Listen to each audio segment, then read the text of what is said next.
Hello guys, welcome to my channel. At first I would like to say thanks to those who are watching this video. So इसी के साथ आज हम आगे बढ़ते हैं। क्लास 12th आज जो हमारा टॉपिक है वो class 12 chapter second inverse trigonometric functions है। तो आज हम वही चैप्टर करेंगे and as you know that your examinations are also about to come and you are not having so much time as you can go in any chapter like deep. अब आपको खुद भी लगता हो कि एग्ज़ाम्स आने वाले हैं एंड इतना टाइम नहीं है कि आप किसी भी चैप्टर को डीप समझें या फिर बहुत अच्छे से जाएं, ठीक है, क्योंकि इतना टाइम नहीं है। अगर आपने इस चैप्टर को बिल्कुल नहीं करा तो मैं सीरियसली बोले आई एम श्योर कि अगर आप इस वीडियो को देख लेंगे तो आप इस चैप्टर को without taking any tension you can solve all the sums, ठीक है। तो आज हम वही सीखने जा रहे हैं कि हमारा शॉर्ट टाइम में क्या होगा, शॉर्ट टाइम में पूरे चैप्टर को अच्छे से समझेंगे, ठीक है। तो इस वीडियो को देखने के बाद आप जितना भी इस वीडियो में होगा वो सभी कुछ इंपॉर्टेंट होगा, सब कुछ इंपॉर्टेंट, ऐसा कुछ नहीं होगा जो इंपॉर्टेंट नहीं है, ठीक है। तो बस इस वीडियो को देखना आपके लिए बहुत जरूरी है, क्योंकि अगर आप इस वीडियो को देखेंगे तो मैं गारंटी ले रही हूँ कि आप इस चैप्टर को अच्छे से समझ सकते हैं एंड आप इस चैप्टर को खुद भी सॉल्व कर सकते हैं, ठीक है। 2.1 एक्सरसाइज एकदम कंप्लीट हो जाएगी। ऐसे प्रिंसिपल वैल्यूज वगैरह निकालनी है तो वो आप खुद ही कर सकते हो। आप इस वीडियो को देखने के बाद मैं आपको इस बात के लिए गारंटी दिला सकती हूँ कि आप खुद कर लोगे बहुत इजीली, लेकिन आपको इस पे फोकस करना होगा एंड टेक इट सीरियसली। सो आज जो जितने भी टॉपिक्स होंगे सभी इंपॉर्टेंट होंगे, ऐसा कुछ नहीं है कि इंपॉर्टेंट नहीं होगा, ठीक है। तो जितने भी सम्स होंगे वो सीबीएसई बोर्ड में आ चुके होंगे, वही करेंगे, ठीक है। तो सबसे पहले तो इस चैप्टर में देखो क्या करेंगे। सबसे पहले तो आपने 10th क्लास में एक टेबल पढ़ रखी होगी। टेबल का मतलब जैसे कि sin 30 की वैल्यू क्या होती है, cos 45 की वैल्यू क्या होती है, sin 90 की वैल्यू क्या होता है। होप कि आप सभी को ये सारी वैल्यूज पता होंगी, ठीक है।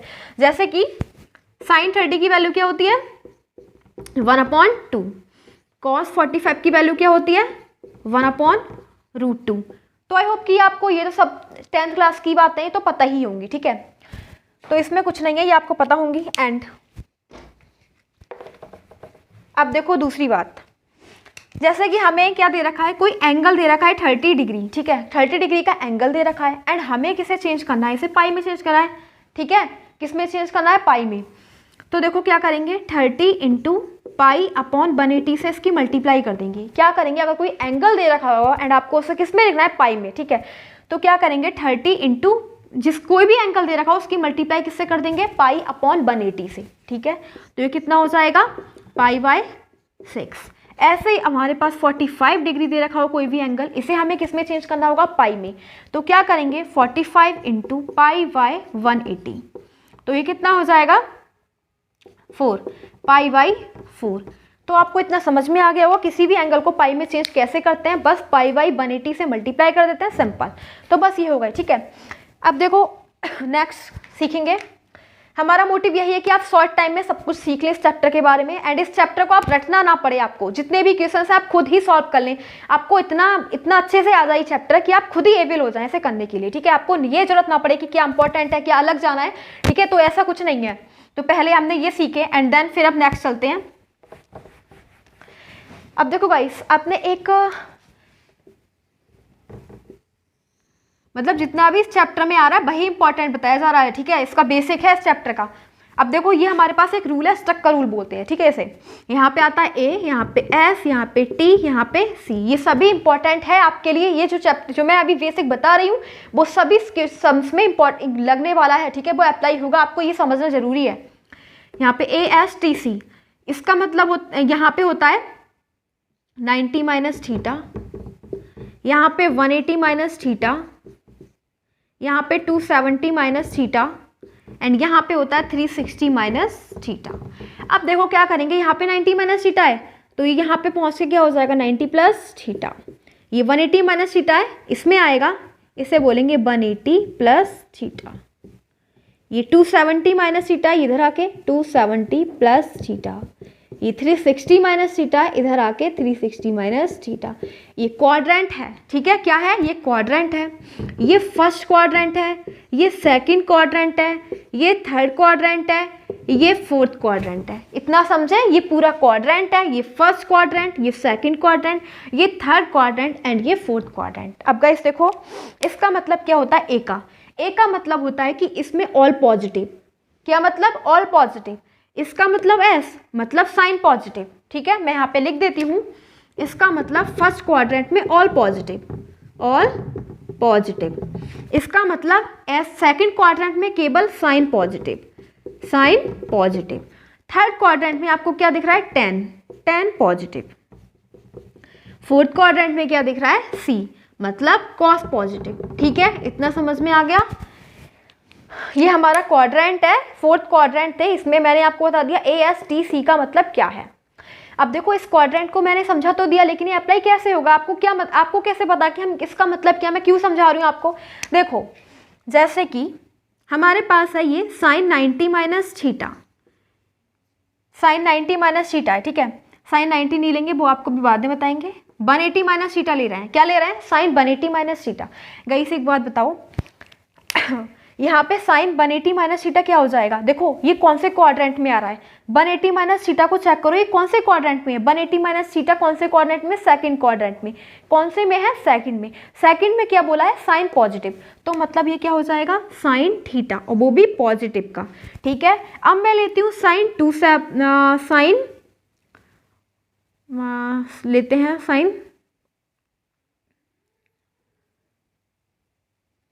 साइन 360 माइनस थीटा ले लेते हैं। ठीक है, साइन 360 माइनस थीटा ले लेते हैं। ठीक है, अब देखो क्या करेंगे, साइन 360 माइनस थीटा क्या होगा, देखो ये कौन से क्वाड्रेंट में पहुंच गया, 360 माइनस थीटा कौन से क्वाड्रेंट में पहुंच गया, फोर्थ में। फोर्थ में कॉस नेगेटिव होता है। ठीक है, कॉस पॉजिटिव होता है, बाकी सारी चीज़ें नेगेटिव होती हैं। तो ये तो फोर्थ में पहुंच गया ना, तो यहाँ पे माइनस आएगा, समझे। यहाँ पे क्यों आएगा माइनस, बिकॉज ये फोर्थ क्वाड्रेंट में पहुंच गया। फोर्थ क्वाड्रेंट में केवल कॉस पॉजिटिव है, साइन वगैरह नेगेटिव रहते हैं। ठीक है, तो आपके समझ में आया होगा। एंड अब हम इसको रफ करते हैं, क्योंकि हमें टाइम वेस्ट नहीं करना, एंड इससे नेक्स्ट पढ़ेंगे। ठीक है,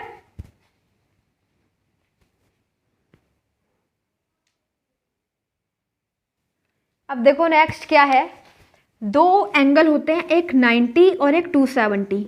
ठीक है, एक 90 एक 270, इसमें क्या हो जाता है, साइन का कॉस बन जाता है, कॉस का साइन बन जाएगा, टेन का कॉट बन जाता है, एंड कॉट का टेन बन जाता है, एंड सेक का कॉसेक, एंड कॉसेक का सेक। देखो कैसे, मैंने ले लिया साइन 90 माइनस थीटा, तो मैंने क्या बोला, दो एंगल ऐसे होते हैं, एक 90 एंड एक 270, जिसपे सभी चेंज हो जाते हैं। तो साइन का क्या बताया, साइन का बन जाएगा कॉस, तो ये क्या हो जाएगा, कॉस थीटा। ठीक है, अब मैंने ले लिया कॉस 270 माइनस थीटा, क्या बताया था मैंने, इन दोनों एंगल पे चेंज हो जाते हैं, बाकी कोई भी एंगल नहीं इस पर चेंज हो। ठीक है, लेकिन इन दोनों एंगल पे चेंज हो जाते हैं, 90 और 270 पे। तो ये कॉस है, तो ये क्या बनेगा, कॉस से साइन, साइन थीटा हो जाएगा। ठीक है, इतना समझ में आ गया। एंड बाकी तो आपको कुछ, अब जैसे कि ये दे रखा है साइन 180 माइनस थीटा, तो 180 पे नहीं बनाना, केवल साइन का कॉस नहीं होगा 180 पे, क्योंकि केवल दो एंगल ही ऐसे हैं 90 एंड 270 जिस पे एंगल ये चेंज हो जाएंगी, फंक्शन चेंज हो जाएंगे। अदरवाइज ऐसी कोई भी एंगल नहीं है जिसपे फंक्शन चेंज हो। ठीक है, तो ये क्या रहेगा, साइन थीटा ही रहेगा। तो आई होप कि आपको इतना समझ में आएगा, केवल दो एंगल होते हैं 90 एंड 270 जिसपे हमारा फंक्शन चेंज हो जाते हैं। फंक्शन क्या चेंज होते हैं वो मैंने यहाँ पे लिख दिया। आई होप कि आपके इतना कंसेप्ट क्लियर हो चुका होगा।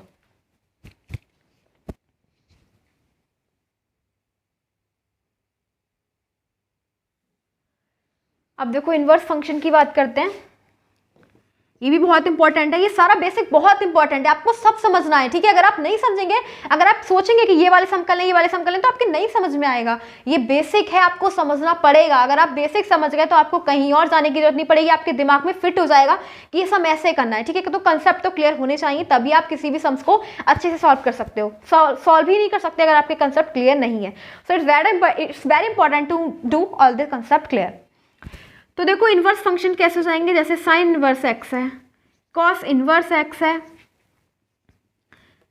साइन इन्वर्स माइनस एक्स, यहाँ पे क्या हो जाएगा, cos inverse minus x, and sec inverse minus x, and cosec inverse minus x.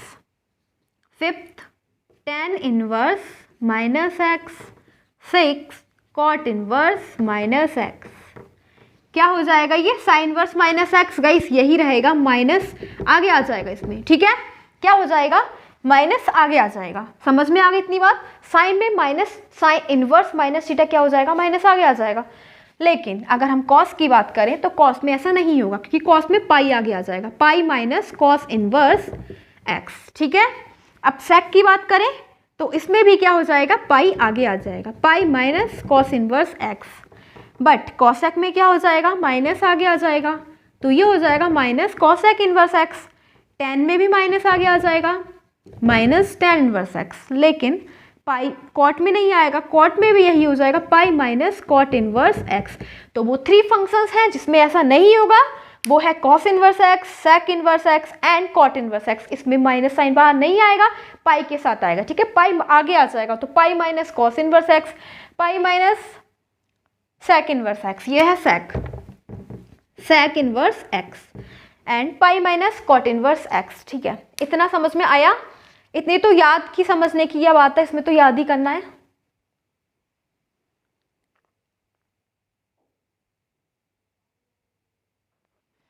अब एक बात और देखो,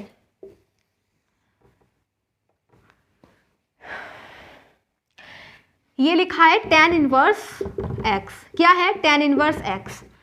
tan इनवर्स x का मतलब हम इसे ऐसे लिख सकते हैं क्या, लिख सकते हैं कैसे, ऐसे ऐसे, ये tan इनवर्स x है और ये tan x का इन्वर्स कर दें, तो ऐसा बिल्कुल नहीं होता। ये tan inverse x is not equal to tan x का इन्वर्स, ऐसा नहीं होगा, बिकॉज ये क्या हो जाएगा, tan inverse x, tan inverse is not equal to 1/tan x, क्योंकि हम इसे क्या लिख लेंगे, 1/tan x लिख लेंगे। ठीक है, लिख लेंगे ना, क्योंकि जिसकी भी पावर नेगेटिव होती है उसको अपॉन में ले जाते हैं, तो हम इसको, ये और दोनों इक्वल नहीं है, इन दोनों को इक्वल नहीं कर सकते। ठीक है, तो आपकी समझ में आ गया कि साइन इनवर्स एक्स या tan inverse x is not equal to tan x का होल इनवर्स, ऐसा नहीं होता। ठीक है, तो इतना आई होप कि आपके समझ में आया होगा। एंड अब हम क्या पढ़ेंगे, कुछ फॉर्मूलेस पढ़ेंगे। ठीक है,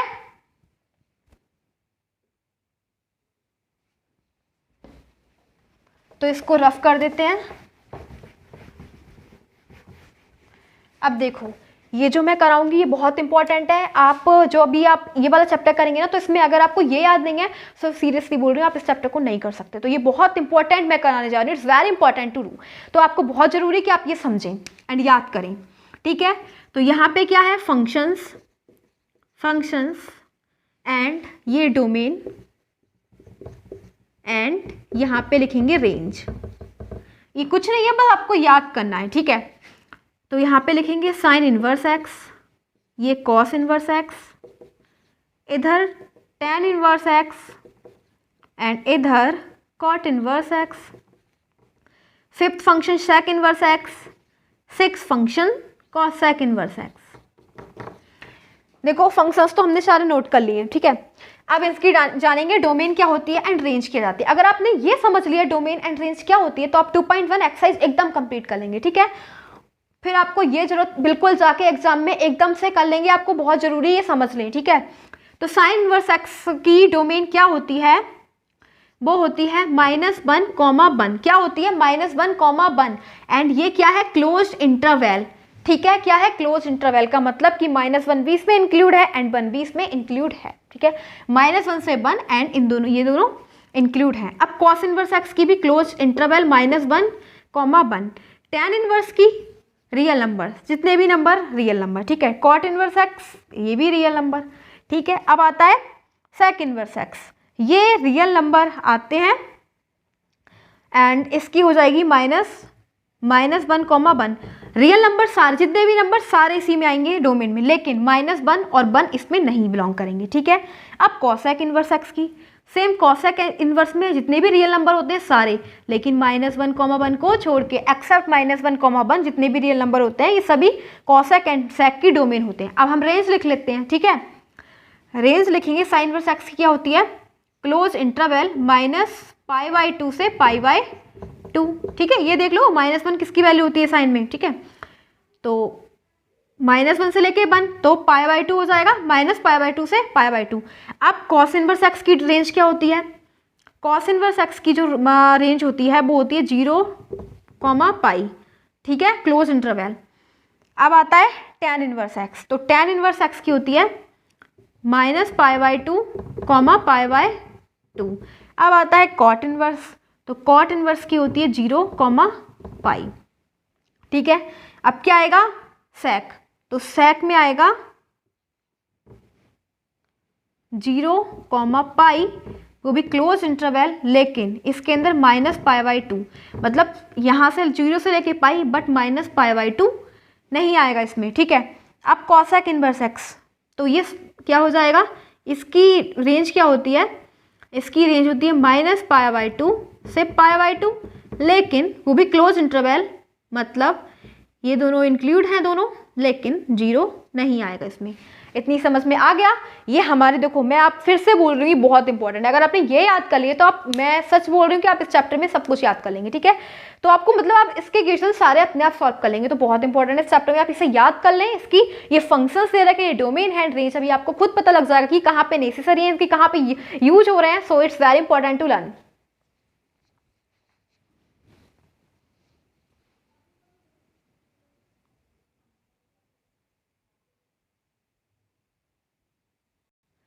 तो फाइनली अब हम ये सब कुछ जान गए एंड अब हम पहुंचेंगे क्वेश्चन सॉल्व करेंगे, ठीक है। अब देखो, अब आपने ये सब कुछ कंसेप्ट तो सीख लिया है, अब हम क्या सीखेंगे, बस केवल सॉल्व करेंगे क्वेश्चंस, तो ठीक है। अब आप समझ जाएंगे कि हमने, अगर कंसेप्ट आपके क्लियर हो चुके होंगे तो आप क्वेश्चंस में बिल्कुल भी डिफिकल्टी नहीं होगी, आराम से सॉल्व कर सकते हैं। लेट्स सी नाउ, अब क्या करेंगे क्वेश्चंस, और जितने भी क्वेश्चंस करेंगे सभी इंपॉर्टेंट होंगे। तो देखो, find the principal values of these, हमें क्या निकालना है, प्रिंसिपल वैल्यू आपको निकालने के लिए दिया होगा, ठीक है। तो हम जो फर्स्ट क्वेश्चन कर रहे हैं एनसीईआरटी में दे रखा है, ठीक है, ऐसा कुछ नहीं है, बहुत इंपॉर्टेंट है, एनसीईआरटी में दे रखा है, क्वेश्चन पेपर में आ सकता है। लेट्स सी, तो क्या करेंगे, सॉल्व करेंगे इसे। अब देखो आपने कितना सीखा, कैसे करेंगे इसे। सबसे पहले हम लेट, देखो कॉस इनवर्स √3/2 को क्या मान लेंगे, एक्स मान लो उसे, ठीक है, क्या मान लेंगे, एक्स मान लो। तो √3/2 तो ऐसे ही रहेगा, एंड जो इनवर्स है वो इधर जाके क्या बन जाएगा, कॉस एक्स, ठीक है, क्या बन जाएगा, कॉस एक्स हो जाएगा। अब गई से एक बात बताओ, जो एक्स है, कॉस की रेंज क्या होती है, कॉस की रेंज होती है,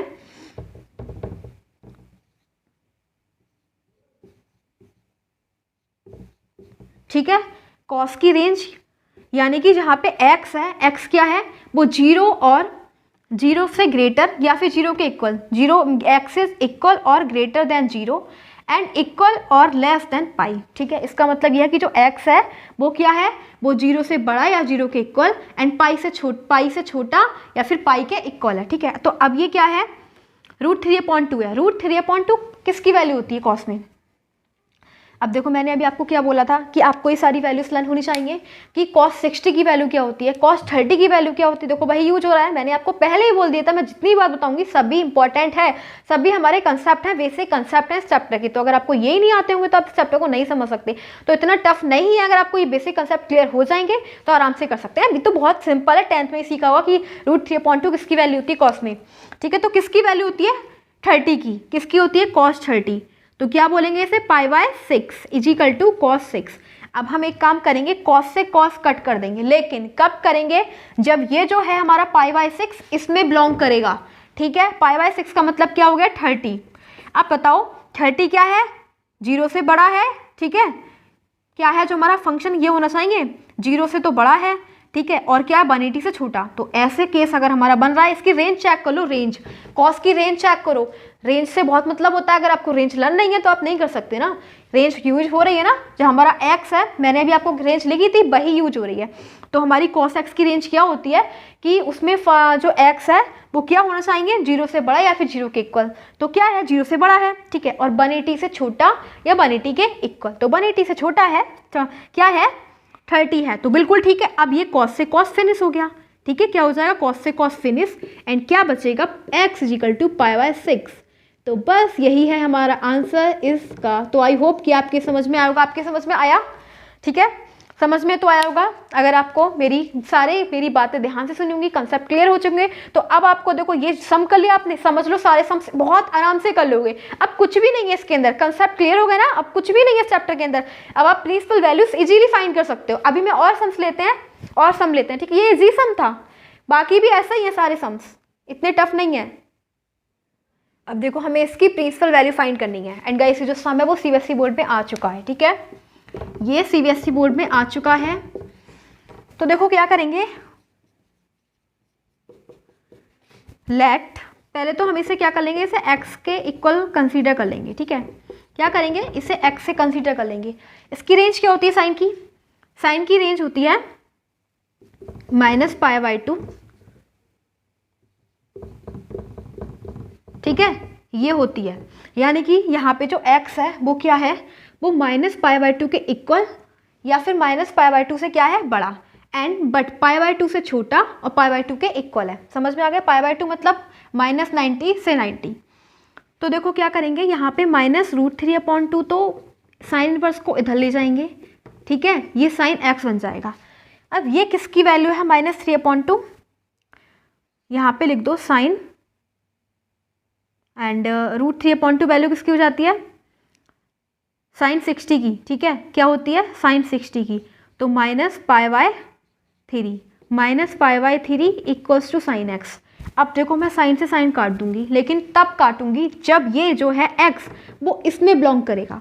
इसका मतलब क्या हो गया, -60, ठीक है, और यहाँ पे दे रखा है -90 से +90, तो -60 जो है इन्हीं के बीच में तो आ रहा है, -90 से 90 के बीच में ही तो आ रहा है -60 नंबर लाइन पे, ठीक है। तो ये क्या हो जाएगा, अगर आ रहा है तो हम इन दोनों को काट सकते हैं, एंड x की वैल्यू क्या हो जाएगी, -π/3, ठीक है, समझ में आया। तो ये हमारा क्वेश्चन हो गया कंप्लीट। अगर इसमें नहीं आता, इस इंटरवल में तो नहीं कटता, तब हम इसको चेंज करते हैं, ठीक है। तो बस यही हमारा बहुत इंपॉर्टेंट क्वेश्चन था, सीबीएसई बोर्ड में आ चुका था, एंड अब हम करेंगे नेक्स्ट, एंड आई होप कि आपके क्लियर हो चुका होगा, एंड अब आपको पता भी चल रहा होगा कि कंसेप्ट क्लियर करना कितना जरूरी है, ठीक है।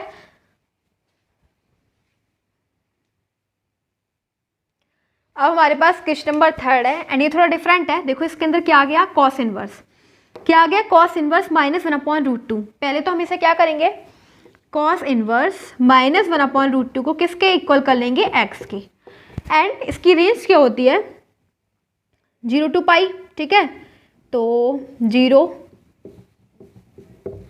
ठीक है, ये इसकी क्या हो जाएगी, रेंज है। अब देखो मैंने आपको बताया था कि जब भी आपको कॉस इनवर्स -θ दे रखा हो -x, तो वो पाई में चेंज हो जाता है। किस में चेंज होता है, पाई में। तो बस वही करेंगे, ये क्या हो जाएगा, इसे हम पहले तो इस कॉस इनवर्स को इधर ले जाएंगे, क्या करेंगे, -1/√2 = cos x, ठीक है, क्या करेंगे, इसको इधर ले जाएंगे, तो क्या लिखेंगे इसे, 1/√2 कॉस में किसकी वैल्यू होती है, cos π/4, ठीक है, क्या होती है, cos π/4। अब देखो, अब आपको एक चीज मैंने अभी आपको बताई थी, वो क्वाड्रेंट। तो क्वाड्रेंट देखो, कॉस नेगेटिव कब होता है, कॉस नेगेटिव, यहाँ पे माइनस साइन दे रखा है ना, तो कॉस नेगेटिव क्या होता है, सेकंड क्वाड्रेंट में पहुंच जाओ, सेकंड क्वाड्रेंट में 180 - θ करोगे तो वहाँ पे क्या रहता है, कॉस नेगेटिव रहता है, ठीक है। अब हमें ये हटाना है, माइनस को हटाना है, तो हम इसे सेकंड क्वाड्रेंट में पहुँचा देते हैं, एंड हम इसे लिख देंगे cos π - π/4, ठीक है, क्या लिख देंगे, cos π - π/4, क्योंकि गाइस ये जो नेगेटिव है, नेगेटिव कॉस कब होता है, सेकंड क्वाड्रेंट में। किस में होता है, सेकंड क्वाड्रेंट में। तो सेकंड क्वाड्रेंट में हम इसे क्या लिख सकते हैं, π - π/4। अगर अब देखो क्या दे रखा है, ये 180 - θ, ठीक है, क्या हो गया, 180 - θ। तो अगर मैं इसे लिखूंगी 180 - θ को मैं क्या लिखूंगी, -cos π/4, क्योंकि अगर पाई - θ क्या हो जाएगा, -cos π/4 हो जाएगा। तो इसीलिए हम इस -cos π/4 को क्या लिख सकते हैं, cos π - π/4, cos 180 - θ, ठीक है। cos 180 - θ क्या होता है, -cos θ, सेकंड क्वाड्रेंट से ये हो गया। तो अब क्या करेंगे, अब ये हो जाएगा cos 3 π/4 = cos x। अब हम cos से cos फिनिश तभी करेंगे जब हमारा ये 3 π/4 इसमें आएगा, ठीक है। ये 3 π/4 है क्या, पाई का मतलब 180/4, इसे कट कर दो तो 45 3 कितना हो जाएगा, 135। क्या 135 इसमें आ रहा है, 0 से पाई के बीच में, बिल्कुल आ रहा है, 0 से पाई के बीच में, मतलब 0 से 180 के बीच में 135 आ रहा है। तो ये क्या हो जाएगा, cos से cos फिनिश, एंड x की वैल्यू क्या हो जाएगी, 3 π/4। तो बस यही क्या हो जाएगा आंसर, ठीक है। तो हमारा ये हो जाएगा थर्ड वाला क्वेश्चन, और ये थोड़ा डिफरेंट था, ये कॉस इनवर्स का दे रखा था, -1/√2 दे रखा था, ठीक है। तो कॉस का प्रोसेस क्या होता है, कॉस में अगर वो क्वाड्रेंट से कर दिया है, ठीक है, क्वाड्रेंट कॉस नेगेटिव कौन से क्वाड्रेंट में होता है, सेकंड क्वाड्रेंट में, ठीक है। तो सेकंड क्वाड्रेंट वही हमने अस्टर का वो जो मैंने भी आपको एक्सप्लेन किया था वही हमने अप्लाई किया है, ठीक है। अब नेक्स्ट लेते हैं, नेक्स्ट और देखते हैं वो कैसे होंगे, ठीक है। और जितने भी क्वेश्चंस हैं सारे ही इंपॉर्टेंट हैं, सारे ही आपको आने चाहिए। अब देखो क्वेश्चन नंबर 4, कॉट इनवर्स -1 क्या करेंगे, इससे x के लेट कर लो, x इजिकल टू इसे लेट कर लो, ठीक है। एंड क्या हो जाएगा, इसमें इसकी रेंज क्या होती है, कॉट की रेंज होती है ये, ठीक है, ये होती है रेंज कॉट की। अब देखो हम क्या करेंगे, यहाँ पे -1 है, ऐसे ही रहने दो और इसे ले जाएंगे कॉट x। 1 किसकी वैल्यू होती है कॉट में, कॉट 45 की, ठीक है, कॉट 45 की। 45 को हम क्या ले सकते हैं, π/4 इजिकल टू कॉट x। अब देखो मैंने आपको बोला था कि एक तो sec और एक कॉट और कॉस, जब भी आपको नेगेटिव दे रखा हो तो उसे किस में चेंज कर दो, पाई में, ठीक है, किस में चेंज कर देंगे, पाई में। और अभी मैंने आपको एक्सप्लेन करा ऐसा क्यों करते हैं, क्योंकि ये सेकंड क्वाड्रेंट में पहुंच जाता है और सेकंड क्वाड्रेंट में इन तीनों की वैल्यू नेगेटिव होती है, क्योंकि सेकंड क्वाड्रेंट में केवल साइन पॉजिटिव होता है, ठीक है। तो ये क्या हो जाएगा, ये पाई में चेंज कर देंगे, ठीक है, कॉट x। अब फिर क्या हो जाएगा, कॉट, इसका एलसीएम ले लेंगे एंड ये हो जाएगा 3π/4 इक्वल्स टू कॉट x। हम इसे कट जब भी करेंगे जब ये जो है एंगल x की वैल्यू इसमें आएगी, ठीक है, इसमें एग्जिस्ट करेगी। तो 0, इसका मतलब क्या हो गया,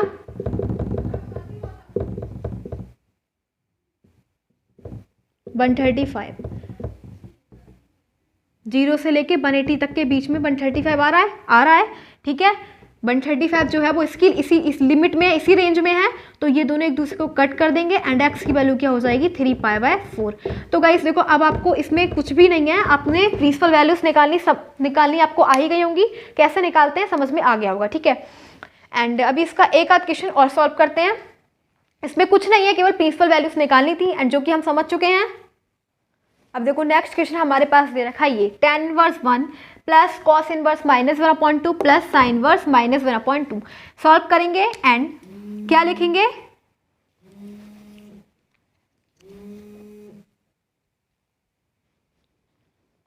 और देखो क्या लिखेंगे, tan इनवर्स 1 को क्या लिख सकते हैं, tan π/4, मतलब 1 किसकी वैल्यू होती है tan में, tan π/4, ठीक है, प्लस कॉस इनवर्स एंड ये किसकी वैल्यू होती है, 1/2 कॉस 60 की, ठीक है, तो कॉस π/6 वो भी नेगेटिव। और ये दे रखा है साइन इनवर्स एंड साइन, ये किसकी वैल्यू होती है, 1/2 साइन 60 की, तो साइन π/3 वो भी माइनस आगे आ जाएगा, ठीक है, साइन 60 की वैल्यू हो जाएगी माइनस क्या हो जाएगा, आगे आ जाएगा, तो ये साइन 60 की वैल्यू हो जाएगी। अब देखो क्या करेंगे, ये क्या है, π/4, इनसे tan इनवर्स फिनिश कब करेंगे, जब इसकी रेंज चेक करेंगे, क्या आ जाएगा, tan की रेंज क्या होती है, -π/2 से π/2, मतलब -90 से 90, तो ये π/4 45 है, तो ये इसी रेंज में आ रहा है, तो ये दोनों एक दूसरे को कट कर देंगे, ठीक है। क्या बचेगा हमारे पास, π/4 प्लस लगाएंगे एंड यहाँ पे लिखेंगे कॉस इनवर्स कॉस, और मैंने बोला था कॉस नेगेटिव होता है उसे पाई में चेंज कर लेते हैं, पाई माइनस π/6 एंड साइन का माइनस आगे आ जाता है, ठीक है, क्या हो जाएगा, माइनस आगे आ जाएगा, sine inverse minus sine minus theta, क्या ये जैसे कि ये दे रखा है साइन माइनस थीटा क्या हो जाएगा, माइनस साइन थीटा, ठीक है, तो माइनस आगे आ जाएगा, तो यहाँ पे लिख देंगे साइन इनवर्स एंड साइन π/3, ठीक है। अब ये बताओ कि ये जो π/3 है, साइन की लिमिट क्या होती है, साइन की लिमिट होती है, सॉरी रेंज क्या होती है साइन की रेंज होती है -π/2 से π/2, ठीक है। तो ये क्या है, π/3 मतलब 60, तो 60 तो इन दोनों के बीच में आ रहा है, इसीलिए ये दोनों भी एक दूसरे को कट कर देंगे, तो हमारे पास क्या बचा, π/4 एंड प्लस, और ये क्या हो जाएगा, कॉस इनवर्स कॉस, इसका एलसीएम ले लो, क्या हो जाएगा, 5π/6 माइनस π/3। अब इसको सॉल्व करोगे तो देखो ये क्या हो जाएगा, 5 × 180/6 150, ठीक है, क्या है 150, इसकी वैल्यू आप सॉल्व करोगे ना तो 150 आएगा।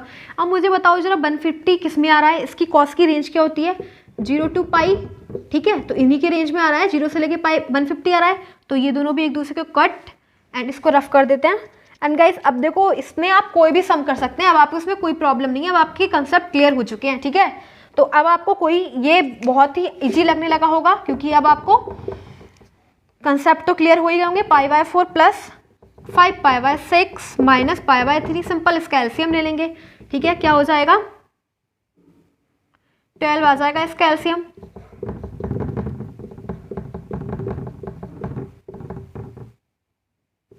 थर्टीन पाई माइनस 4π/12, तो ये हो जाएगा 9π/12, मतलब 3/4 इंटू पाई। तो बस यही हो जाएगा इसका आंसर।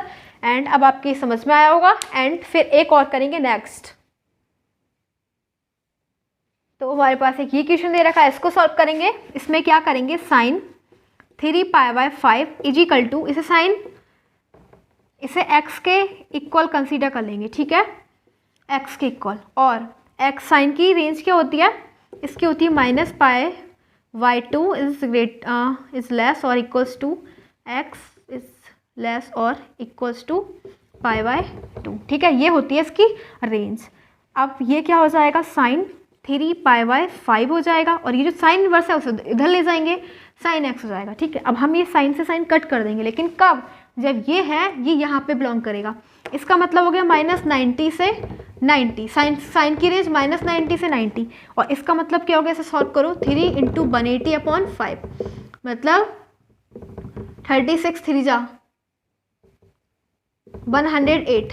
ठीक है, 108 क्या इसकी रेंज में आ रहा है, -90 और 90 के बीच में 108 आ रहा है, नहीं आ रहा, ये रेंज में नहीं आ रहा, ये 108 बड़ा है। ठीक है, ये केवल 90 तक है, तो इसकी रेंज में नहीं आ रहा। तो जब रेंज में नहीं आएगा तो हम इसे क्या करेंगे, चेंज करेंगे। ठीक है, क्या करेंगे, इसको चेंज करेंगे, क्योंकि इसकी रेंज में नहीं है तो हम इसे कट ही नहीं कर सकते। तो क्या करेंगे हम, देखो 3π/5 को क्या लिख सकते हैं, 3π/5 को क्या लिख सकते हैं, इसको हम लिख सकते हैं π - 2π/5। क्या लिख सकते हैं हम इसे, देखो क्यों, क्योंकि 5 मल्टीप्लाई करो, 5 में से अगर 2 जाएगा तो 3π/5 बचेगा, लिख सकते हैं। तो हम इसे लिख लेंगे sine π - 2π/5 is equal to sine x। ठीक है, ये हमने लिख लिया। अब मुझे एक बात बताओ, साइन 180 माइनस थीटा क्या होता है, ये हमारा सेकंड क्वाड्रेंट में पहुंच गया। सेकंड क्वाड्रेंट में साइन पॉजिटिव रहता है, एंड साइन 180 माइनस थीटा क्या रहता है, प्लस साइन थीटा, क्या रहता है, प्लस साइन थीटा। तो बस हम इसे क्या लिख देंगे, हमारे पास साइन 180 माइनस थीटा आ गया, तो हम इसे लिखेंगे साइन थीटा प्लस का। ठीक है, तो sine 2π/5 equals to sine x। अब देखो क्या करेंगे, हम साइन से साइन कट कर देंगे, लेकिन कब, जब ये इसमें इसकी रेंज में आएगा, इसकी रेंज में, तो 2π/5 कितना हो जाएगा, 180/5। फिर अब कितना आ गया, 72। ठीक है, अब आ गया ये 72 आया, तो 72 इसकी रेंज में आ रहा है, 90 से छोटा है ना 72। ठीक है, 90 से छोटा है, तो अब आ जाएगा, तो साइन से साइन कट, एंड x की वैल्यू कितनी हो जाएगी, 2π/5। तो बस यही है इसका आंसर। ठीक है, एंड अब हम प्रिंसिपल वैल्यू निकालना तो सीख ही चुके हैं। अब हम कुछ फॉर्मूलेस लिखते हैं, ठीक है, जो कि इस चैप्टर में इंपॉर्टेंट हैं। अब देखो कुछ इंपॉर्टेंट फॉर्मूलेस हैं, बहुत ही इंपॉर्टेंट फॉर्मूलेस हैं, एंड आपने 11th में पढ़ रखे हैं। ठीक है, जैसे कि 1 + cos theta is equal to 2 cos square theta upon 2, 1 - cos theta is equal to 2 sin square theta upon 2।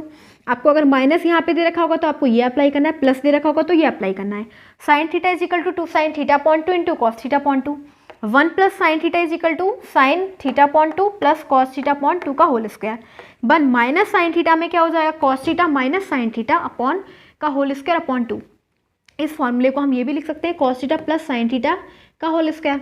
ठीक है, sin थीटा अपॉन 2 का होल स्क्वायर, यानी कि cos थीटा को इधर भी लिख सकते हैं क्योंकि ये प्लस में है ना, और साइन को इधर भी लिख सकते हैं। ठीक है, किधर भी लिख ले, लेकिन इसमें नहीं, क्योंकि इसमें cos थीटा पहले आएगा, इसमें माइनस है। ठीक है, अब next sin 3 theta is equal to 3 sin theta minus 4 sin cube theta. cos 3 theta is equal to 4 cos cube theta minus 3 cos theta. tan 3 theta is equal to 3 tan theta minus tan cube theta upon 1 minus 3 tan square theta. sin theta equals to 2 tan theta upon 2 upon 1 plus tan square theta upon 2। cos theta equals to 1 minus tan square upon 2 upon 1 plus tan square upon 2। tan theta equals to 2 tan theta upon 2 upon 1 minus tan square theta upon 2। अब guys ये सारे formulas बहुत important है इस chapter में। ठीक है, सभी अप्लाई होंगे, आप इस चैप्टर को खोल के देखना तब आपको पता लगेगा। ठीक है, and one thing is also there, अब हम आपको इंपॉर्टेंट चीज़ बता दें कि इसमें आपको जो भी कुछ करना है वो क्या, मतलब ये सब कुछ इंपॉर्टेंट है। ठीक है, अब जैसे कि आपको एक तो एक्सरसाइज 2.1 वो सारी प्रिंसिपल वैल्यूज़ फाइंड करने की है। क्या है उसमें, जितनी भी प्रिंसिपल वैल्यूज़ फाइंड करनी है आप उसको पूरी कर सकते हो, इजीली कर सकते हो, क्योंकि अब आपने ये सब कुछ जान लिया तो आप प्रिंसिपल वैल्यू आराम से निकाल सकते हो। ठीक है, तो वो 2.1 एक्सरसाइज पूरी करनी है एनसीईआरटी की, ठीक है, विद एग्जाम्पल्स। एंड अब बात करेंगे 2.2 की, क्योंकि इसमें 2 एक्सरसाइज है, एक 2.1 एंड एक 2.2।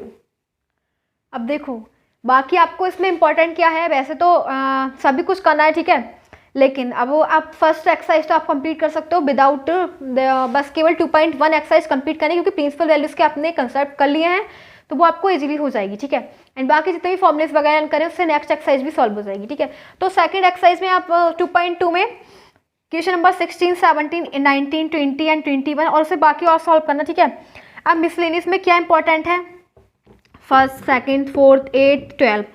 ठीक है, अब ज़्यादा टाइम तो है नहीं कि अब आप पूरे सम सॉल्व करें, तो आप थोड़ा सा देख लीजिएगा, लेकिन 2.1 पूरी कंप्लीट करनी है एंड उसके फॉर्मुलेस वगैरह लर्न करने ना। ठीक है, और एक मतलब आप ऐसा कर, जैसे कि कुछ सम्स दे रखे हों, सेम दे रखे हों, तो उसका 1-2 सम्स कर लीजिएगा, सारे मत कीजिएगा। ठीक है, बट करके देख लेना। ठीक है, सेकेंड एक्सरसाइज के, एंड बाकी जितना भी है वो सब कुछ हो ही गया। ठीक है।